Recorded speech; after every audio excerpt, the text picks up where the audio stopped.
Hey, Terry, how does that saying go? If first you don't succeed, you unmute yourself. You're muted, Terry. Now you're out. Interesting way to start the day. All right, Terry. So I don't know what's going on today. Anyway, I guess if first you don't succeed, you knock yourself out of the window. I guess that's how that works today, huh? All right. Well, I'm sure Terry will be back momentarily. But yesterday was one of those days at Keeneland where a lot of bombs came in. So if you were watching yesterday, Charles commented that the track had been favoring some folks that were coming from mid-pack and back.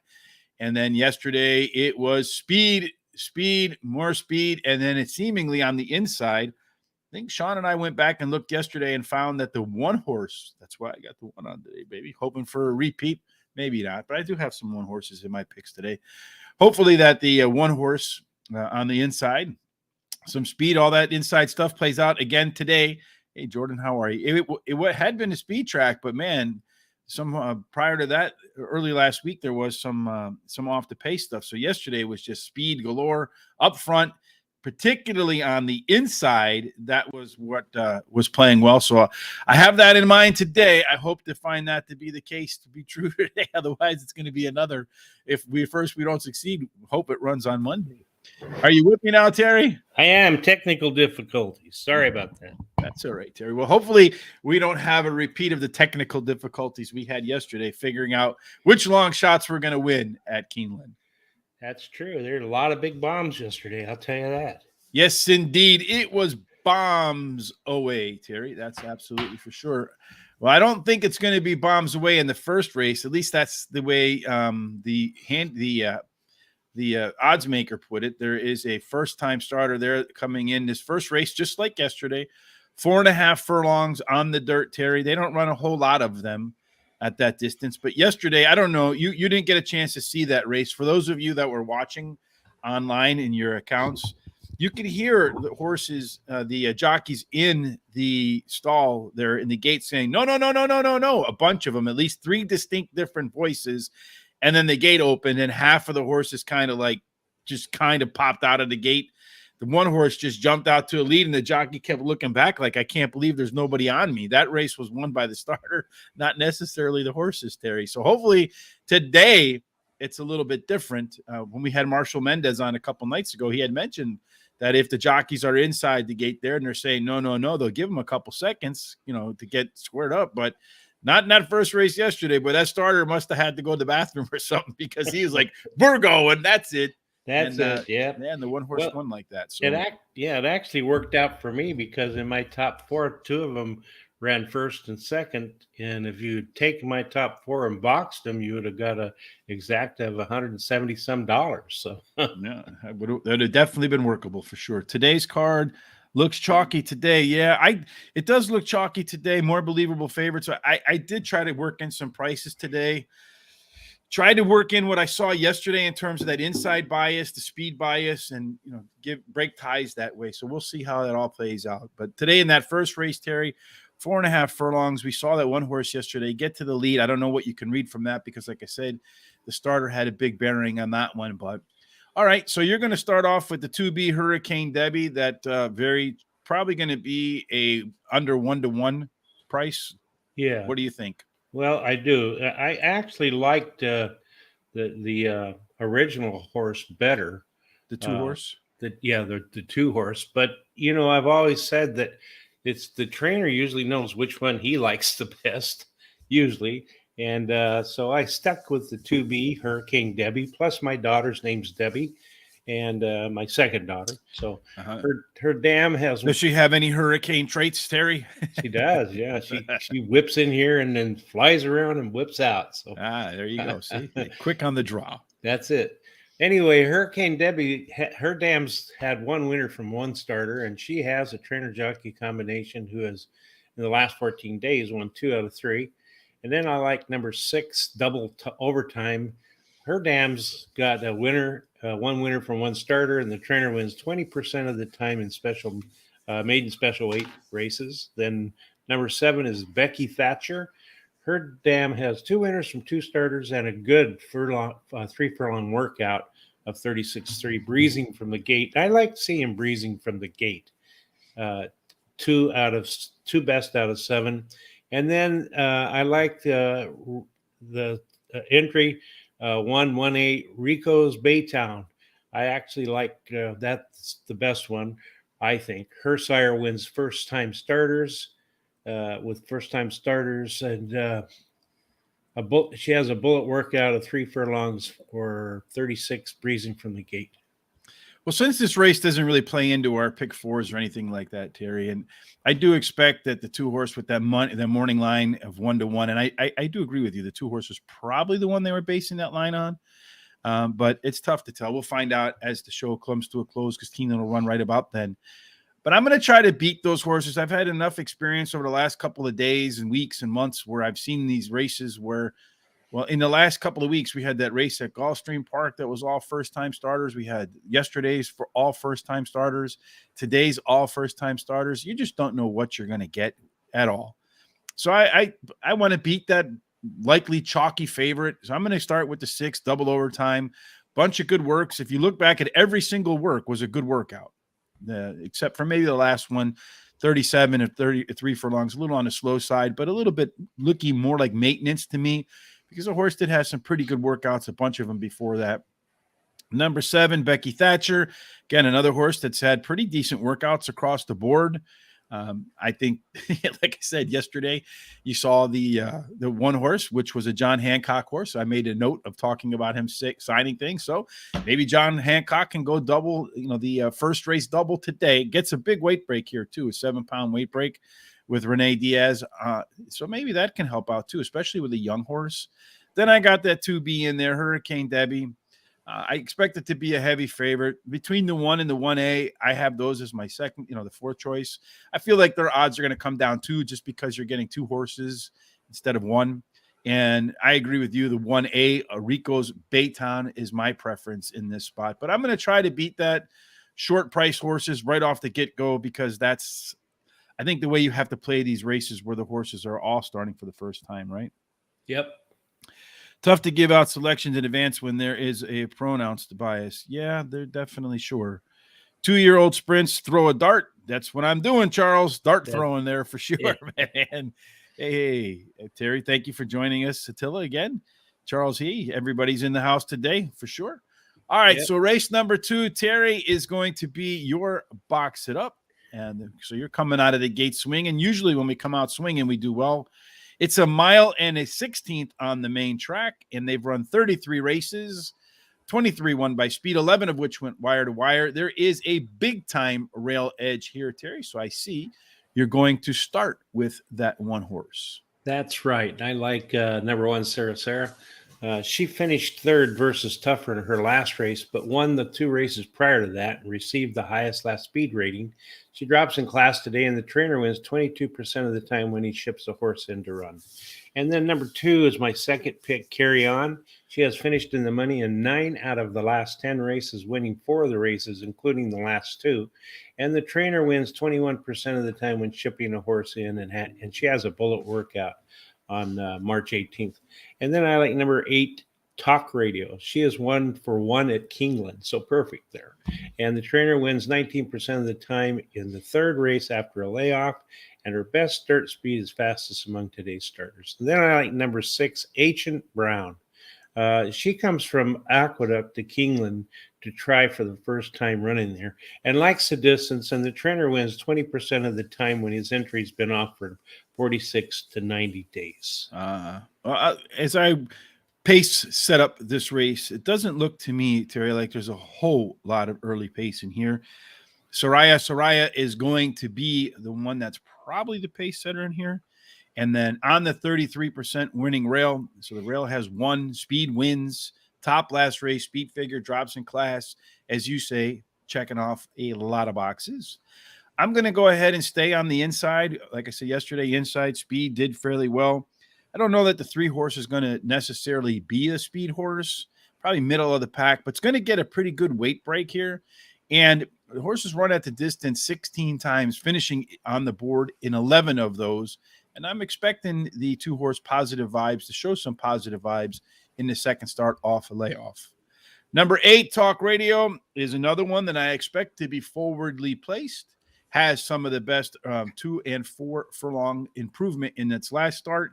And as you mentioned, the horse is making the classic third start off of a break and does have some experience at Keeneland, winning the lone start there. The experience at the distance is pretty positive as well. 2 races, a win, and a third. Number 2, Carry On, keeping in with that inside theme today. This is a horse that can win from anywhere on the track. So that is the Terry Versatile Angle. Horse has raced well after a break, just like today, won the last time out like that, and is ahead from winning 4 races in a row. Although some of them are at, like, I think lesser tracks like Mountaineer and so forth. So hopefully it can bring that form to Keeneland, which doesn't always work out. Yeah. Race number 3 is a 6.5 furlong, claiming $20,000. Purse of $39 for 3-year-olds and up that have never won 3 races. So that's horses that have not won 3 races. Makes it pretty simple. 6.5 furlong, profile of a winner, Terry. Looks like this. 18 races, 13 won by speed, 9 of which that went wire to wire. And the posts 4 through 7 have a pretty significant edge. You're going to start off with Alfie Solomons. That's right. Number 6. He finished in the money in his last 3 races. And he won one of those contests, and his best dirt speed is fastest among today's starters. The trainer is Wesley Ward, who is winning at a 34% clip, and he has a good 5 furlong workout of 1 minute 2 breezing, third best of 11. That's Alfie Solomons, not Wesley Ward. Anyway, number 2, Feast. He comes in from Gulfstream Park to try Keeneland for the first time, and the trainer wins 24% of the time in claiming races, and his best start speed is fastest among today's starters. And then number 4 is my third pick, Windy City Red. He won his last race at Gulfstream Park and comes to Keeneland to try and repeat at the same distance. And he has the highest last speed rating and has a good workout on April 6th, 47.2 breezing, 5th best to 16. And then number 8, Yes Sir Robert, should improve while returning to dirt, and the trainer wins 25% of the time when he takes them out from route to a sprint. So number 2, Feast, is the top selection for me in race number 3. This horse last time out had a really strong second half of the race. Ran well in a pair of first starts off the bench, which is like it's going to happen today, and does have some inside speed here. So this race might be a little bit quicker than the last one. You do have 3 horses that like to get to the lead and another 2 that like to press. I think the 2 horse could end up proving to be the speed of the speed. I know you like Alfie Solomons here, Terry, as your top choice. I wanted to put him first, but he's not raced since almost a year, April of last year. If he had waited another couple of days, it would have been a year-long break. The workouts are okay, but the only other time it took off an extended period, it didn't run very well in that first start off the layoff. So I think it might end up needing one before it finds its form. Number 4, Windy City Red. Hey, that's me today. I'm Windy City wearing some red. Did have the top last race speed figure. It was slightly better across the board in its last race, and some decent workouts. I'm just laughing because my mom was talking. She lives in Florida, and I said, "Oh, snowbirds leaving," and she's like, "They're leaving, but not quick enough because I'm tired of the traffic." I said, "Well, one good thing about living in Chicago, where I live, is I can walk everywhere. I don't even worry about much traffic. Target's just right over there. Restaurants, trains, everything is just in my neighborhood." And she said, "Yeah, if you don't get shot along the way." So, of course, she's just joking. Yeah. My neighborhood's actually pretty safe, if you don't mind machete wielding nuts on the corner. But anyway, number 4, Template. Last race was better by 1.5 seconds, Terry, which is a pretty significant improvement. Runs his best up front and has some of the best late pace numbers in the field. So if Template, the 3 horse, gets off to a good start, and it should be part of the early pace here, the late pace numbers should carry that horse perhaps home to first place at the end of the race. All right.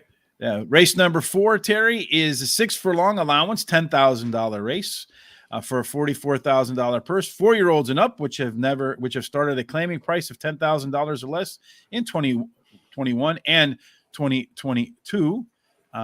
This is your best bet with the 5 horse, Terry. That's right. I like Baby Yoda, number 5. She owes me money. She's finished second in her last 2 races. losing her last one by only a neck and receiving the highest last race speed rating. And her best dirt speed is fastest among today's starters. She does drop in class today, and she has the highest speed figure at today's distance. Then I like number 3, Beverly Park. Of course, you know my wife's name's Beverly, so I have to have that one. I thought her name was Honey Bun. It is too. Yes, Beverly Honey Bunny.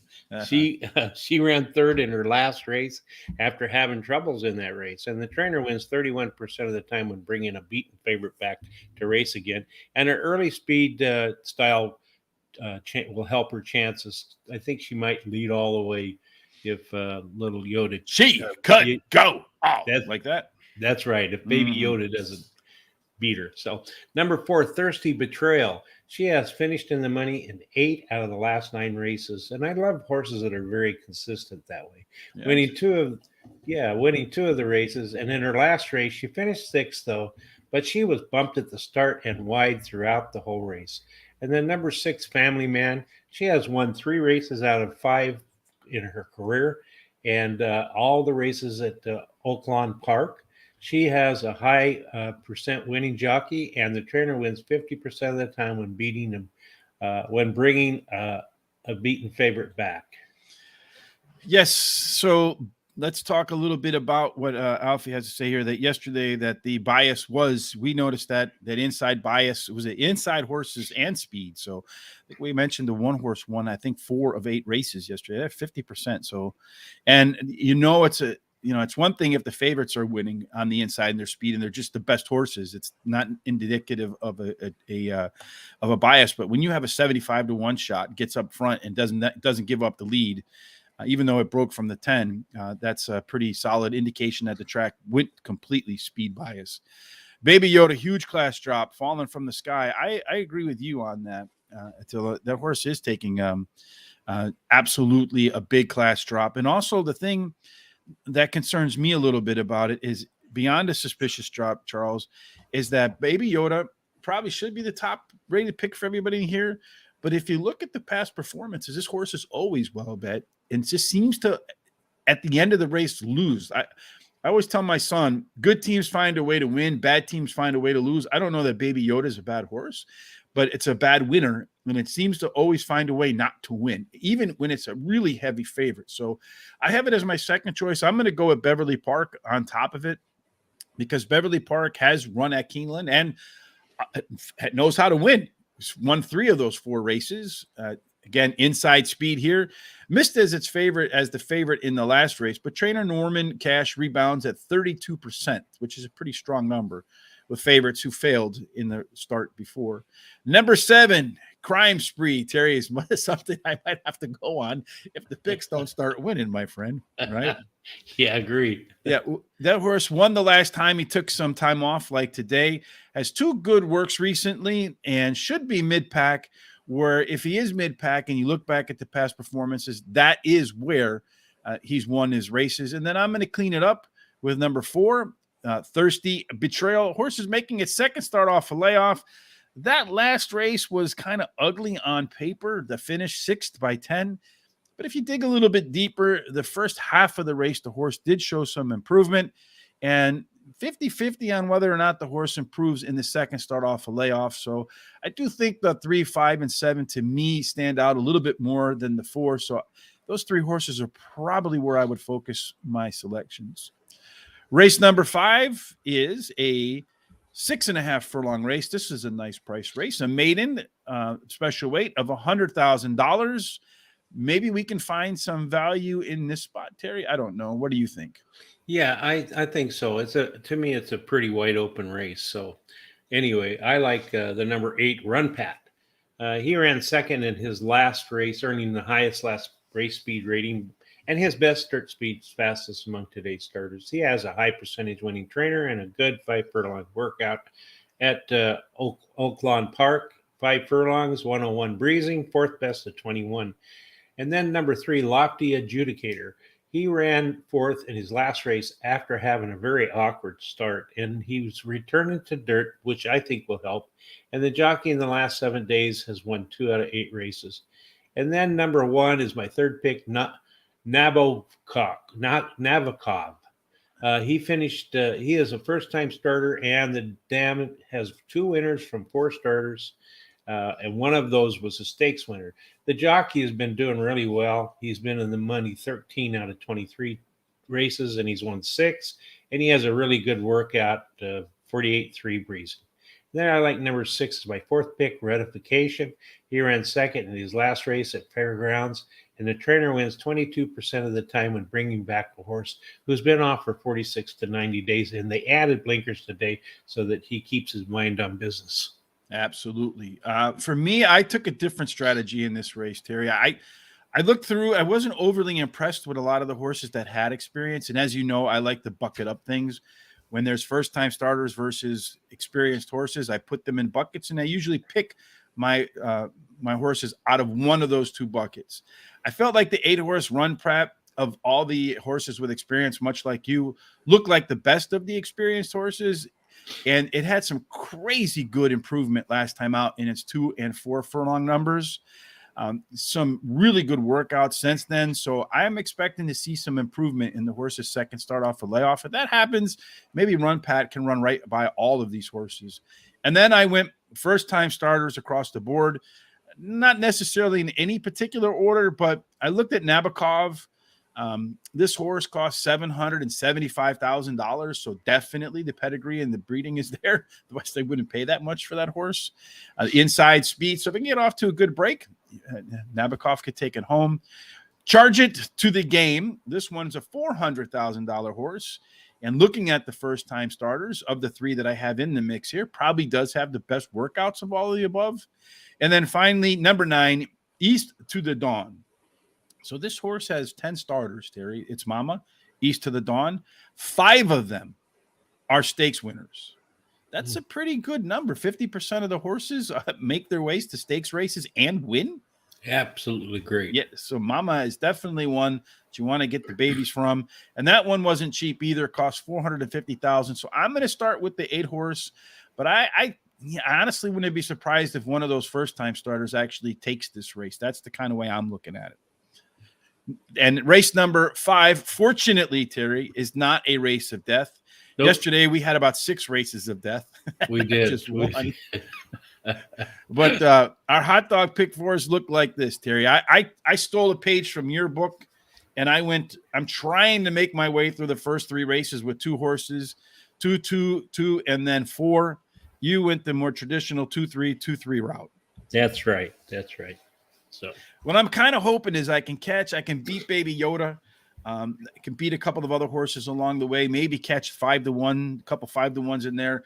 And then maybe the longest shot of the first time starters in my group of first time starters wins that spot.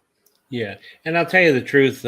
Even though Baby Yoda is my best bet of the day, really had a hard time with that one in the 3. And the 3 scares me a lot. So, Yeah, I'm hoping to beat Baby Yoda, but you have the 3 horses your second pick, so you're in there as well. So I am. And I feel like I said, Baby Yoda has like this tendency to just find a way to lose, which I'm not a big fan of, finding ways to lose. Yep. I don't know if you had a chance to, Terry, yet, but did you take a look over at horseracingtoday.net and check out Chris Parmalou's article on Crown Pride, the Japanese horse? No, I haven't done that yet. Yeah, so if you head on over to horseracingtoday.net, you'll see our Chris Parmalou put together a fantastic profile of the horse Crown Pride, the horse that won in the race. Where did he win the race? I think that in Dubai, right? He won. Yeah. No, was it Dubai? I thought it was. Yeah, maybe it was Dubai. The Dubai World Cup found its way into the Kentucky Derby. They say they're coming, and it's a great article. So if you want to know about Crown Pride and give you some great insight as to what you might want to do with that horse in the Kentucky Derby, head on over to horseracingtoday.net. Check out Chris's article. I'm absolutely positive you're going to like what you read. Oh, yeah, absolutely. You know, he writes really good articles. He's well worth reading, and he is really, really intelligent and has a lot of knowledge when it comes to handicapping. He might have a lot of knowledge when it comes to handicapping. I don't know about that intelligent part, Terry. But he'll be joining us tonight, too, on the Players Edge podcast at 9:30. We'll be covering the stakes races, including the final Kentucky Derby points race with the Lexington race. Unfortunately, we weren't able to secure a guest. So it's just going to be me, you, Chris Parmalu and Sean, but we'll still have a lot of fun together, right? We will. We always do. So. All right, so let's go ahead and take a look at the second half of the card, starting in race number 6, Terry, which is a allowance $110,000 for fillies 3 years old, which have never won a race other than maiden, claiming, or starter, or which have never won 2 races. This one is a mile and a 16th on the turf. It is sunny and warm down there, I think, today, if I looked at the weather forecast correctly. Charles can probably confirm that. At the mile and a 16th on a turf in the last meet, 15 races, 8 were won by stalkers and closers. 4, however, went wire to wire, and there is a big inside 3 bias here, Terry. This is going to be my box it up, so let me pull that up on the screen real quick. And it looks like this. I'm going to start off with number 2, Ready Lady. I really like the way that Johnny V rode yesterday. We had a lot of good rides. I think he's in tune with the track right now. And this horse is one that's been running very well in its workouts. So I wouldn't be surprised to see a big effort from Ready Lady. Mm-hmm. Number 8, I don't really want to go outside, Terry, because of that inside bias. What I did, Bravo Kitten, this horse is going to be rolling late. I mean, it's going to look like a flash compared to everybody else. Big time better late pace numbers in its last effort, and better late pace numbers in its efforts. So on the outsides, that barbell, definitely Bravo Kitty showing some major upgrade in its game last time out. Number 10, I'm so sorry, might be how I feel after making this one my box it up. But won its last race, and I think this horse is one that's positioned to get a good trip, Terry, in race number 6 here, because there's not a whole lot of early speed, and there's just a ton of horses that want to sit at the back. So I'm so sorry, might be middle pack, which is probably a little bit forwardly placed than it's used to, and has some really solid late pace numbers. So it'll be in front of that big pack of closers coming at the end. And then finally, on that rail, number 1, I Got a Gal. This horse is coming in from Santa Anita, 3rd time off the break. And it's a horse that can win from the front, the middle, or the back, and is the lone EP horse in the field. So it's the lone horse that can win from anywhere. That's your style horse, Terry, the versatility horse. Yeah. That's my box it up. $1 exacta box, 50-cent trifecta box, 10-cent superfecta box. Let's hope we can bring it home. How are you going to try to bring them home? Well, this is my long shot of the day, the number 11. I like the 11 because it's been in the money 2 out of 3 times in its career, and it's always pretty close. It won its last race at Gulfstream Park, and I like the jockey. In the last 7 days, he's won 6 out of 23. And then I like, of course, this race is a lot of the competition was scratched, especially the couple of the outside horses. And so I went with number 8, Bravo Kitten, as my second choice. Which is Charles' play of the day right there, Bravo Kitten. Oh, yeah, that's good. Because she won her last race at Charles Park, and the trainer wins 25% of the time whenever he uses Lasix for the second time. And then I like number 10, I'm So Sorry, as my third pick. She won the last race at Gulfstream Park. The trainer wins 22% of the time in the second race off of a layoff. And then number 2 is my 4th pick, Ready Lady. She drops in class today and has a bullet workout on April 8th of 48.4 breezing, best of 22. All right, Terry, next race up for us is race number 7. First time today, we're going to see 7 furlongs, claiming $5,000, purse of 50, claiming 50,000, claiming $5,000 at Keeneland. Everybody will be buying those horses. Now, purse is $54,000 just for 3-year-olds. Profile of a 7 furlong winner at the previous Keeneland run looks like this: 16 races, 12 were won by speed. 5 of the 16 went wire to wire. There is a small rail penalty here, and the 4+ play the same and outperform 2 and 3. So there's a little inside drag in this race. So I, of course, start with an inside horse, but so did you. I did. I started with number 3, American Hero. He finished 3rd on an all-weather track in his last race, and the trainer-jockey combination in the last 14 days has a perfect record, 3 starts, 3 wins. And then I liked, as my second pick, number 5, Wicked Genius. He finished 3rd the last time he raced at Keeneland and drops in class today for today's race. And then number 7, Zippin' GG. He won 2 of his last 3 races at Gulfstream Park, and his best start speed is close to the average winning speed. Then number 4 is my 4th pick, Blue Kentucky. He has the highest last race speed rating. His best start speed is fastest among today's starters, and the trainer has won 17% of the time whenever he has an entry in a claiming race. This spot could have a little bit more early pace, Terry, because you have 3 of the horses that like to get to the front, and then you have one that sits right off the lead, and then another presser. So, and only 2 closers in here. So the majority of the field likes to be forwardly placed. I'm going to start off with the 3 horses. Well, American Hero. You mentioned that Flavian Pratt and Brad Cox have worked together 3 times, and they've yet to finish anywhere other than the winner's circle. Horse is making its second start off for Mr. Cox, which is a pretty good angle for him. I mean, all angles are good for Brad Cox, but 28%. And this is a horse that showed improvement at 2, 4 final furlongs, everything across the board last time out.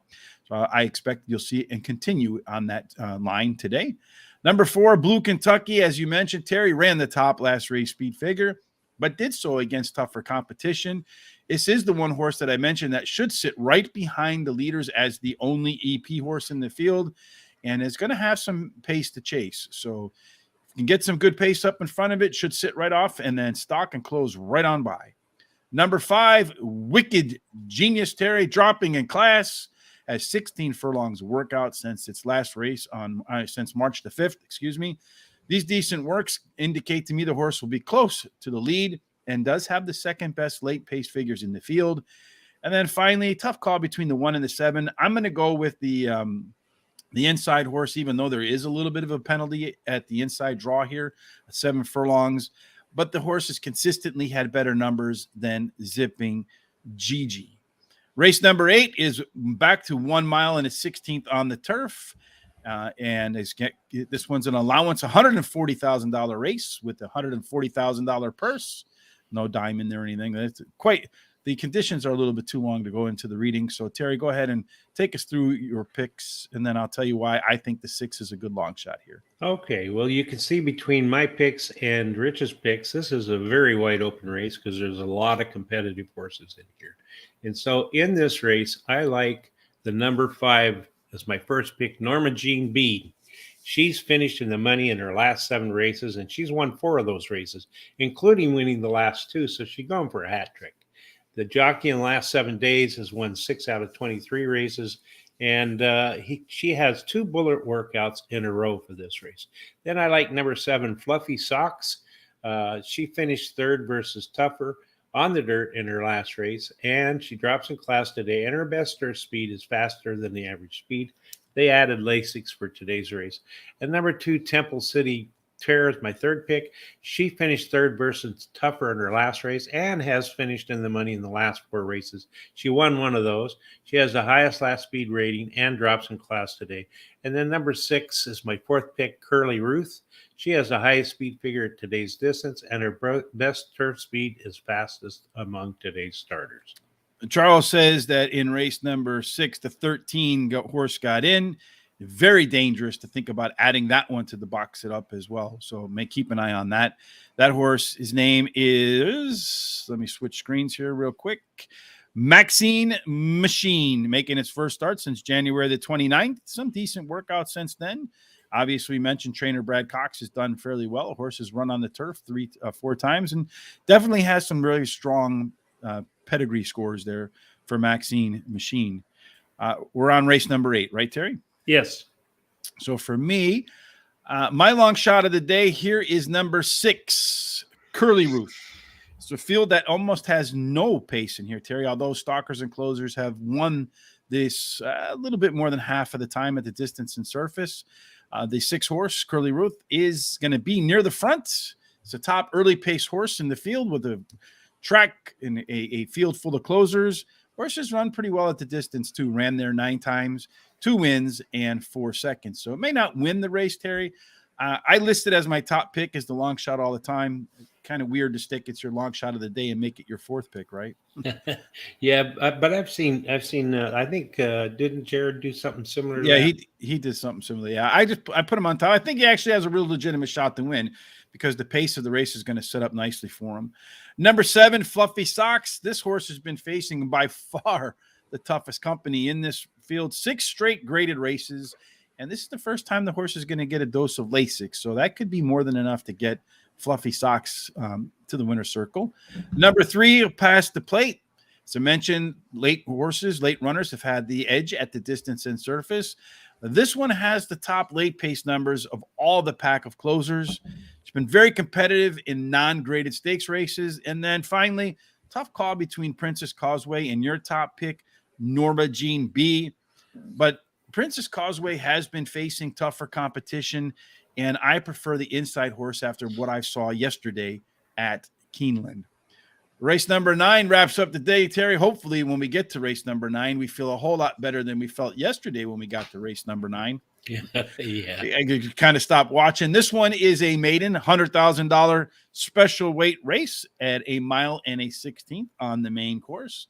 Mile and a 16, again, 33 races, a third of them won going wire to wire, 23 overall won by speed. You have a major rail edge, major inside 3 edge, and then 4 through 7 outperforms 8+ 3 times. So that 8 out is a kind of tough spot to be, Terry. I think we have our picks exactly the same. So I'm going to go with number 2, Cape Trafalgar, as my best bet of the day. This horse is not going to be too far off the lead for IRAD and has the best late pace numbers in its debut by far over the rest of the field. So I'm going to go with number 2 to close the show, Terry. And I think that's a good pick for a best bet of the day. I was between that one and the one I took. So I like this horse because he closed to run second in his last race at 6 furlongs. And now he stretches out to a lot longer distance, which I think that's what he needs. He has the highest lap speed rating and the jockey in the last 7 days, as I've said previously. It's won 6 out of 23. And my second choice is Classic Mark. He finished 3rd in his last race at Santa Anita while experiencing some trouble. And the trainer wins 22% of the time when he ships a horse in. The jockey in the last 7 days has won 7 out of 21 races and finished in the money 13 times. And then number 8, Brigadier General. He ran second in his last race at Fairgrounds and at today's distance. And his best dirt speed is fastest among today's starters. He's actually tied with another one. And then number 4, Warrior Johnny. He ran 3rd in his last race. His best dirt speed is fastest among today's starters. That's the one that's tied with the other one. And he has a very good 5 furlong workout at Churchill Downs, 59.4 breezy, 4th best of 44. Well, I told you why I like Cape Trafalgar as a top choice. Classic Mark, as you mentioned, coming in from Santa Anita. I like the fact that Flavian rode the horse in Santa Anita. He's going to ride him again today in Lexington, Kentucky. I expect this likely to be the pace setter in here. And as I mentioned, you get to the lead in the last meet at Keeneland. You won 33% of the time. So it's going to make it, I think, a case for going wire to wire today. Brigadier General is the other early pace horse in this field. The only 2 in this field that have some early pace are the 7 and 8. I think this is a horse that could be, I think it's going to be near the front and did improve across the board last time out. I just wonder what'll happen if it doesn't get in front of the 7 horse. And then finally, number 4, Warrior Johnny. You know, I wanted to put the 1 horse in here because of that big inside 3 bias, Terry. Was a difficult call for me, but I'm going to take the horse coming in from Fairgrounds over the horse coming in from Turfway simply because I feel like the Fairgrounds is a little bit higher quality track and attracting higher quality horses than Turfway Park. Maybe I'm wrong on that, but we'll see. 2 horses entered last week as an AE. Charles says, hopefully he wins today. I agree, and I also like the workout schedule, etc. All right, Terry, that as always, the last race of the day brings into the prime rib pick 4. I don't know why we always make the prime rib the last one, but we both have a similar idea where we're going to go $100 maxed out ticket. You're going to go 5, 4, 2, and then 5. I feel like the last race is the one where it is the cleanest for me. I felt like with the 2 horse being my best bet, I was actually thinking about singling it, but I decided not to do that. Went with the 7 horse coming in, the Santa Anita shipper, just in case it gets the lead and goes wire to wire. So we have a lot of similar thoughts in here. Some wide open races. Hopefully in this mix, there is another 75-1 that pops for us today, Terry. That's true. And yet, actually, your single yesterday won, but then from that point on, it went downhill. Yeah. Well, not just for me, for everybody. Yeah. Actually, yeah, you're right. It was kind of a tough day over there. So real quick, here are our full card picks. The the box it up where we take 4 horses, $1 exact the box, 50-cent try, 10-cent superfect the box. Keeneland race 2 for Terry, so that'll be coming up pretty shortly. Race 6 for me. The hot dog pick 4 starting in race 2. I'm going to try to sneak in 2, 2, 2, 4 and hope to catch a nice price for the first time starter at the end. Terry going 2, 3, 2, 2. If you're going to bet today at Laurel Park, which is probably running pretty soon, I would imagine the first time, it is our track of the day over at Guaranteed Tip Sheet. So there is a link in the description here on YouTube. Please click on that or click on a link at horseracingtoday.net to take you on over to Guaranteed Tip Sheet. Yesterday was Evangeline Downs, and hopefully you played that late pick 4, Terry, because our first pick in race, the first leg, our second pick won. The second leg, the first pick won, and it was our first pick with a 20-1 morning line. Went off, I think, at 9-2, got dropped down. Then the third leg was won by our second pick, and by scratch, the third pick won the last leg for $2. That pick 4 paid $2,237.80. Yeah. Hey, and thanks, Charles. I appreciate the comment. But, the only positive thing I had yesterday at Keeneland was that my pick of the day in that third race won. And I also used that race as my pick of the day that's on the website. And it actually ended up being winning and paying $7, $2.80 and $2.60. And my third pick ran second, so I hit the exacta there. So far this month, I'm running at a 41.6% winning percentage, and my ROI is $1.27. So there you have it. Terry's best bet of the day. As I always say, Terry's like, he's better than the post office, baby. No rain, no wind, no slow, not vacation on the beach with the honey bunny. Nothing stops Terry. Best bet from showing up on horseracingtoday.net. So make sure you check that out. There's always a lot of good stuff going on over there. Something else that's good that's going on over there is if you click on this HRT gear, you can help support the show. Grab your number 1 hat. You're going to look sexy in red. Grab the number 11 hat over there, and you're going to live even sexier in gray. It's a great way to support the show and look great as well. Yeah, thank you, Attila. We hope you have a fantastic day, too. Yeah. I was just going to say I had a really good comment on my outfit yesterday. Somebody in a grocery store said, "Hey, what's that all about?" And I was able to explain it to them. And they were horse race people, so they said, well, and they still didn't get it. No, they said, we're going to go back and see about getting it. So okay, beautiful. So we'll be looking forward to them taking care of it.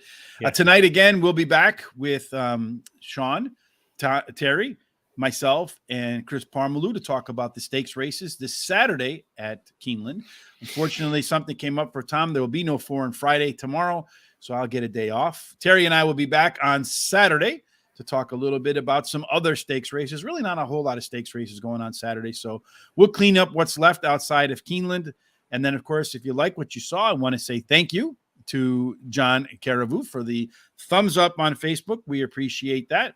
Please, if you like what you saw, do give us a thumbs up on Facebook or like the nomenclature there, but do that on Facebook. Follow us on Instagram, Twitter, and Facebook at Horse Race Today. The show here at Horse Racing Radar TV on YouTube. Again, thumbs up there as well because it helps us with their algorithm. And we did finally meet all their criteria to monetize it. So I want to say thank you to everybody who watches and spends time with us. As I said before, time is, forget gold, forget money, forget diamonds, forget everything.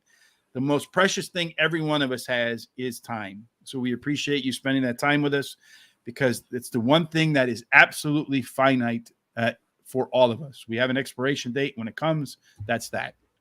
Yep. So I do appreciate you spending your time with us here at Horse Racing Today Radar, and hopefully it translates into a few more winners at the track for you. Any final thoughts, Terry, before we get up and out of here on this Thursday? Yeah, just that everybody has a good day, that I hope things settle down over in Europe, and, give your loved ones a hug and a kiss and tell them you love them. And I hope Elon Musk buys Twitter, baby. Go on, Elon. Yeah, me too. I think that's pretty neat. Yeah, I like when people ruffle people's feathers. Then it's Yeah. good to see. All right, folks. We hope everybody has a fantastic Thursday, that all of your picks at Keeneland, Gulfstream Park, wherever it is you're playing today, and your day in general, Terry, ends up in J. Marco's winner's circle. Absolutely. See you all on tonight.